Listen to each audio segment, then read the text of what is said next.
सिंध के एक सुनसान गांव मीरा, जो ठड्ड में मेहरुनिसा नाम की लड़की अपनी बीमार मां के साथ रहती थी। उसकी एक सफेद बकरी थी जिसे वह अपनी सबसे अच्छी दोस्त मानती थी। हर दिन वह उसे दरिया किनारे चराने ले जाती थी। दरिया के उस पार एक पुरानी दरगाह थी।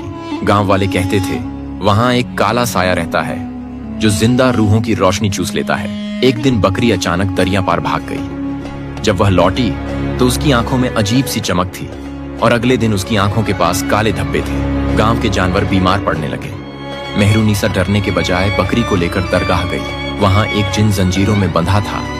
वह बोला, मेरा साया चुराकर मुझे कैद किया गया है। अगर तुम उसे लौटाओगी तो तुम्हारी बकरी और गांव दोनों बच जाएंगे। मेहरुनिसा ने जिन की दी हुई नूरानी घंटी से काले साए को पहचान कर उसे जादुई घेरे में कैद कर लिया। जिन आजाद हो गया। गांव में हरियाली लौट आई और मेहरुनिसा बनी नूर वाली।